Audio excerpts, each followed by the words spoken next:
I knew my son was a unique child, most definitely. Oh, yeah. Jimmy was always different from a very early age. He was so excited and so curious about so many different things. And he had his challenges, he had his terrible twos and his high school goth phase. Because he had a troublesome time making friends and, really connecting with people, being sociable. But as he got older, he seemed like he was getting better at all that stuff. And it was looking like he might be able to live some type of normal life, and now I just don't know. From the outside, Jimmy seems like a mostly normal man, with a casual disposition, good taste in pants, and sensitive hair. But unbeknownst to the unclothed eye, Jimmy suffers from a disorder that is as unusual as it is common. Well, Jimmy was diagnosed with autism very young, but I made up my mind I'm gonna love and accept my son just the way he is. Autism is a neurodevelopmental disorder for which there is, at the moment, no known cure. However, I have come to find that it can be treated through the conscientious readjustment of one's personal demeanor. Obviously, easier said than done, but I worked with Jimmy a great deal while he was growing up, and the change in him over those years was really quite remarkable. It was to the point where, if you looked at him, you really couldn't tell that he was autistic. But then all of a sudden, it seemed like something was really wrong. He started texting me, calling me, saying that he didn't feel like himself, like somebody took over his body. And that's the kind of thing no mother wants to hear. Melinda brought Jimmy into my office, and he was clearly very distraught, but about what, it wasn't really clear. He said that he felt like he was pretending to be himself, which personally I feel like we all do every day. And then he started dry heaving, like when you eat too many sour gummy worms in one go. Behaving very strangely, worse than when he was a toddler even. And he was saying, I've got a demon inside of me. Which at first I was like, stop goofing, But then he ran out into the parking lot. Just bolted right out the door. Of course I ran right after him, and then everything just went haywire.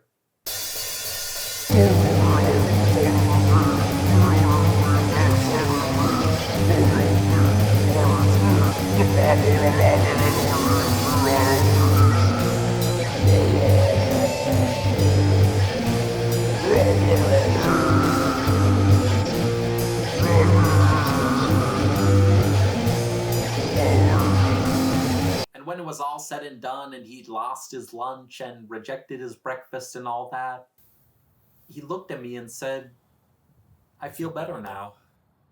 And I looked at the vomit and I saw that there was a little man lying in the puddle of sick, and he looked just like Jimmy.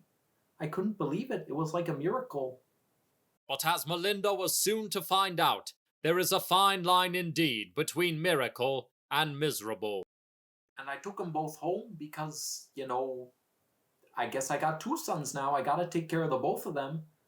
And the very next day, this other Jimmy had grown up just like magic. And they looked the exact same, but... I'm Jimmy. I'm Jimmy. But that was where the similarities ended and the differences began. Jimmy and Jimmy were as unlike one another as yogurt and frisbees, and their mother found it confusing. It feels so strange to even contemplate. The Jimmy that got all puked up, he was acting like my Jimmy. But my Jimmy was acting the way he used to do way back in high school. What do you like to do, Jimmy? I like a lot of things. I like learning new skills, meeting new people, traveling. I like metal. I like listening to metal, wearing metal clothes, playing metal on the drums. My favorite bands, top 10 bands, are Motorhead, Morbid Angel, Metallica, Slipknot, Sabbath, Slayer,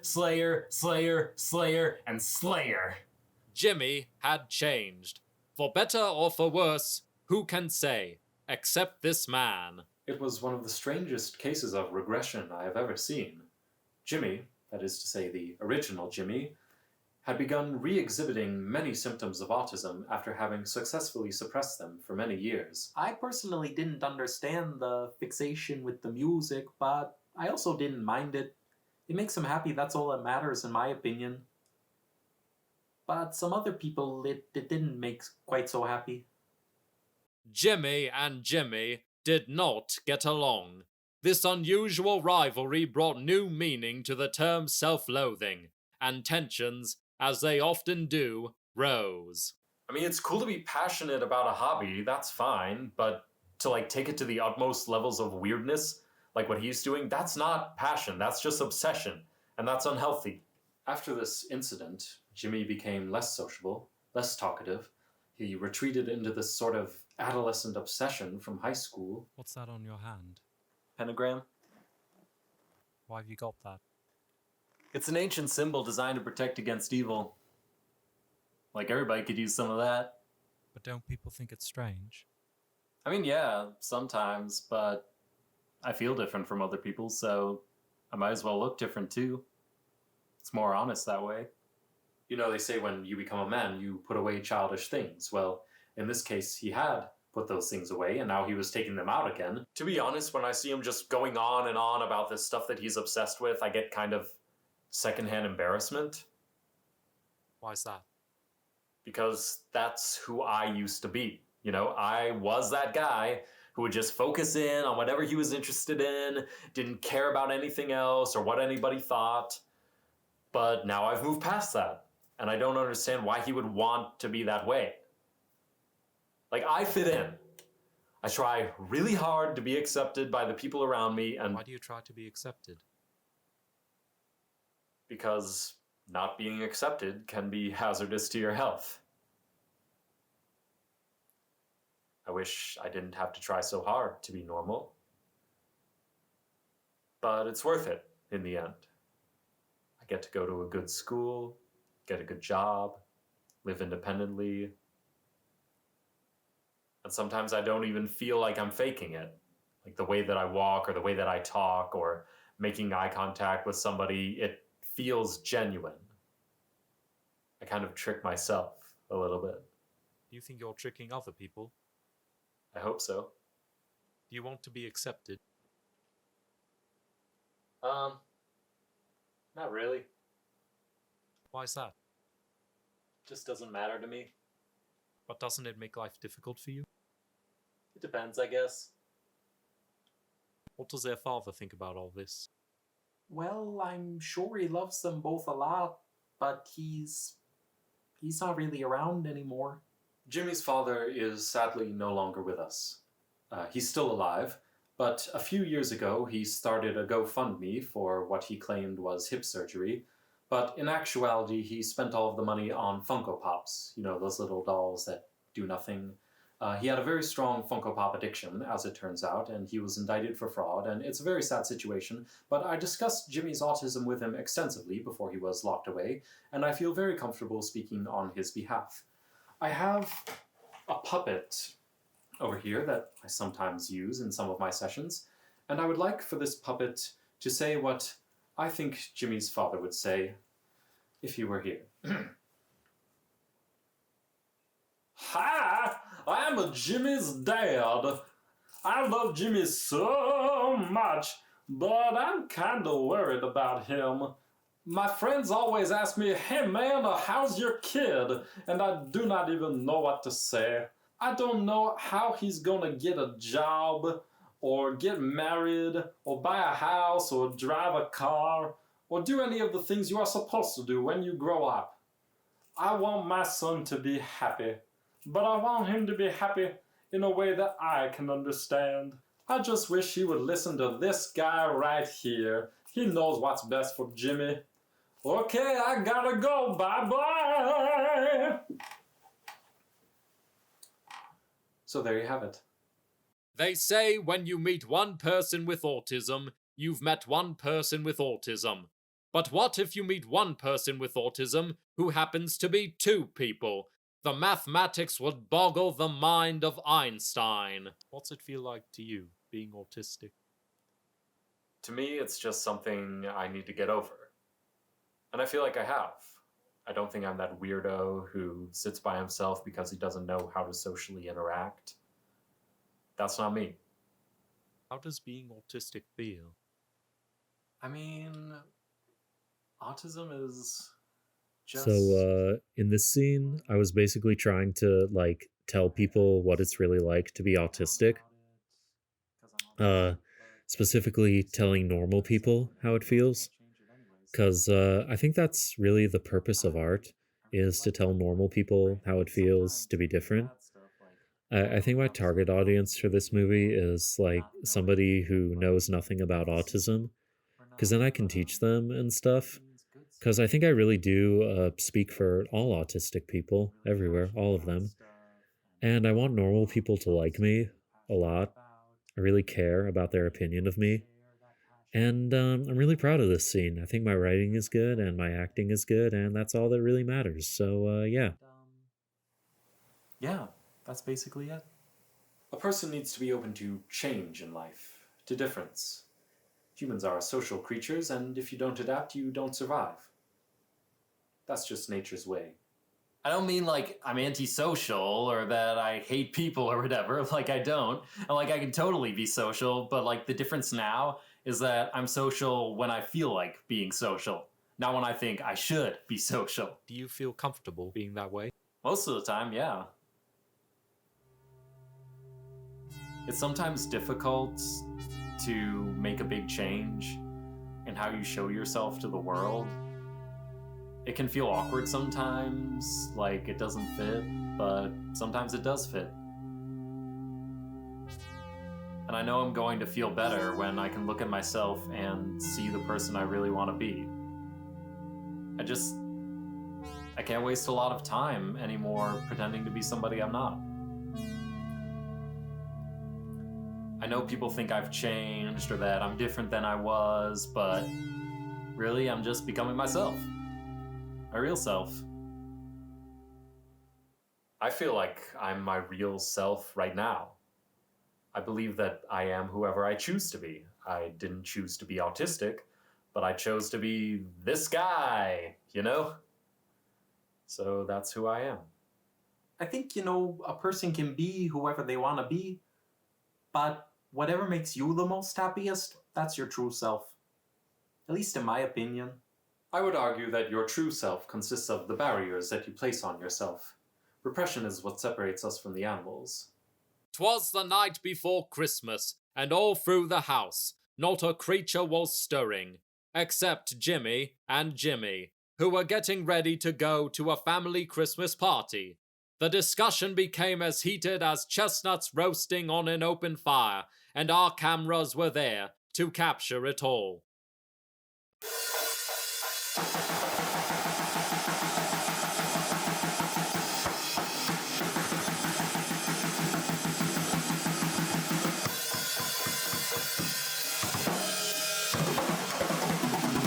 Jimmy! Jimmy! Jimmy! What? Jimmy!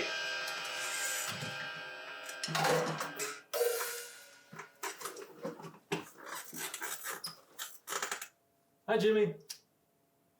Jimmy, we're gonna go to the Christmas party pretty soon. Cool. So, are you gonna get ready? I'm ready.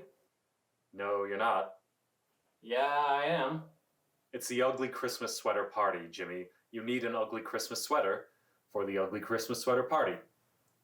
Look, I brought a few. You can take your pick. Check it out. This one says, "Let's get lit." Pretty clever. This one says, "'Tis the season to be sleepy." Funny and relatable. I'm good with this sweater. Dude, please don't be weird about this. I'm not being weird. Autistic people, as I mentioned before, often have difficulty wearing fabrics that are abrasive in some way. They can't process this intense sensory input, and so they have a negative reaction, which most likely explains Jimmy's aversion to the sweater.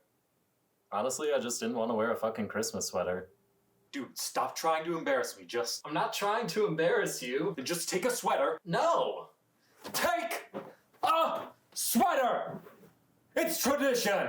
Tradition is meaningless! These sweaters are bullshit! How dare you! Those are the finest ugly Christmas sweaters money can buy! You're a fake and a phony! I know you hate these sweaters too! Oh yeah, how do you know that? Because I'm you! We both... No, you're not. We are literally the same. We both like the same stuff, and we both hate the same stuff, like holiday sweaters, having to go to parties with a bunch of people we barely know, having to make small talk for freaking hours. Yeah, that's what normal people do. They pretend to like stuff that they don't actually like because it's polite. It's good etiquette. Etiquette sucks. You are being aggressively, militantly weird for no reason at all, and it's cheesing me off. You dress like filth and listen to trash and act like a freakazoid from the planet Antisocial. Your behavior is grody to the max. Why do you care? Why do I bother you so much? It's for your own good, and you know it. You're never gonna succeed in life if you keep acting autistic. Well, and I don't want to succeed. Fuck success, fuck tradition, fuck etiquette, and fuck these sweaters! I want to fail. I want to fail to be normal. I want to fail to be typical. I want to fail to fit in. Because the only alternative is zombification, man. Living death. No matter how hard we try to be normal, we're always gonna be different, and people are always gonna think we're different, so why not just stop giving a fuck instead of hating ourselves for failing to be perfectly normal? Normal people can't even be normal.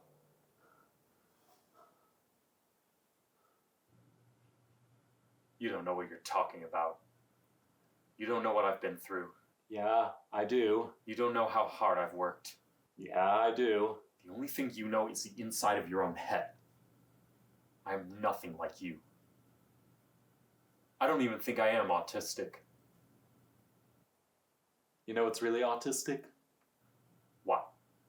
Worrying about whether or not people think you're autistic.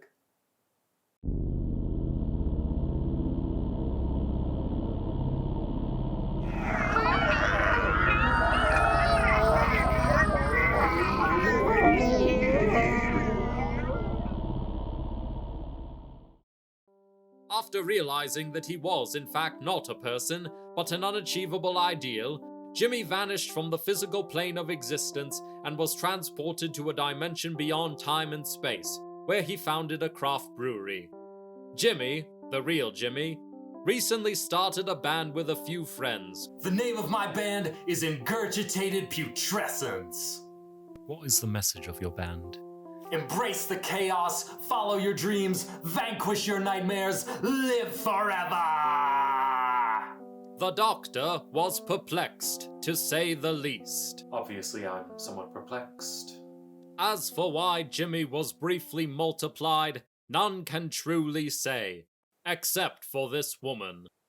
The only thing a mom ever wants is for her kid to be happy in life. I knew Jimmy had been doing so well, but I was just worried about what if, you know?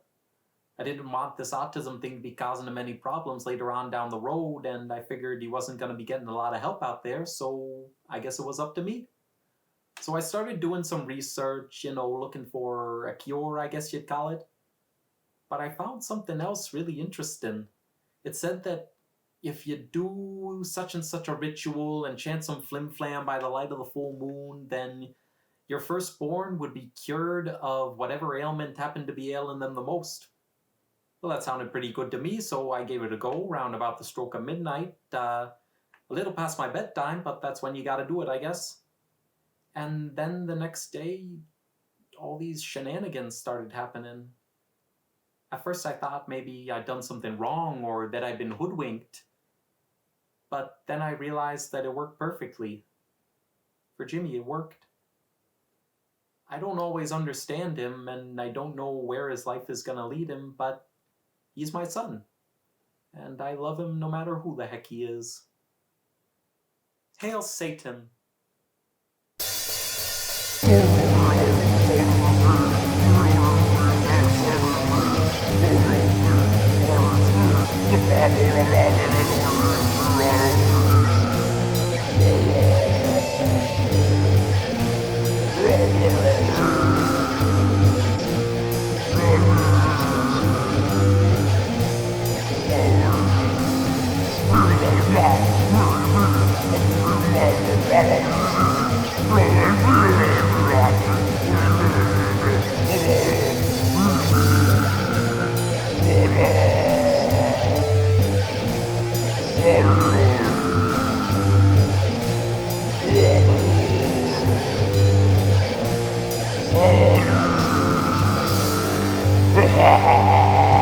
Ha ha ha!